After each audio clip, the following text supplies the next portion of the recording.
Hello, welcome. As you came into the conference, you saw and experienced 5 Indian American women creating beautiful rice flower drawings on the thresholds of the entryways, both inside and outside of this beautiful building. My mother, Vijaya Nagarajan, who came from Maryland for this ritual performance, and 4 other Indian American ritual artists came from Fremont, California. And their names are Prafula Mukhi, Prabhu Venkatesh and Ravi Katwara, and their daughters, Simran and Vaishna, who are ages 10 and 11 respectively. And in fact, it takes about 6 years to learn the art form, almost the same time, I often say, as a PhD. So we should value it equivalently, I think. It often isn't, of course, because it's part of the oral knowledge tradition.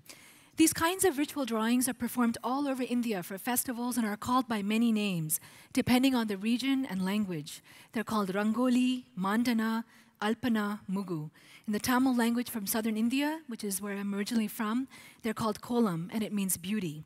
At sunrise, every day throughout Tamil Nadu, nearly 20 million women create these rice flower drawings by hand on thresholds of households and temples and stores.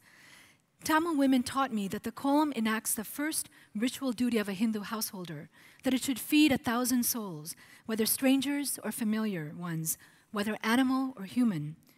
It would be difficult for a household to feed 1,000 human souls as a ritual act every morning. Not everybody has those resources. Perhaps rich kings and merchants would have that economic capacity. But every woman, rich or poor or middle class, most likely would have enough rice flour to feed 1,000 animal souls. And in karmic accounting terms, it didn't really matter what form the soul took, whether it was animal or human. So one of the main reasons for the kolam, for this ritual act, is to create the ritual benefit of compassion of feeding 1,000 human souls. And in fact, if you were to observe this in India, it's harder to do this here because we're not doing it on the earth itself, a few hours after the kolam was made, you would see holes appearing through them from the ground up. The kolam had been eaten away by ants, worms, birds, and other small creatures. The kolam then is a ritual of generosity, of gratitude, of auspiciousness. It symbolizes an attitude of cultivating compassion as a ritual habit in everyday life. It's the offering of a collective women's blessing and wish for auspiciousness in their specific own bodies, households, the village, neighborhood, cities or regions, or the world as a whole, implicitly.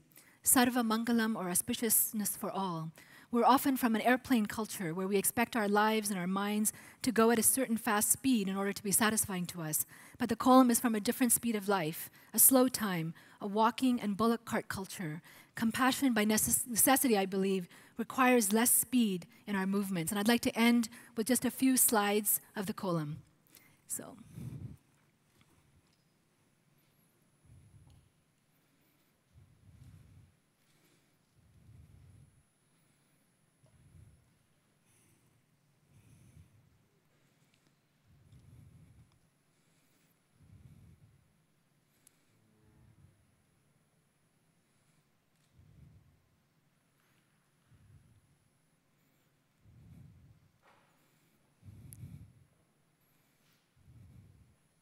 Thank you.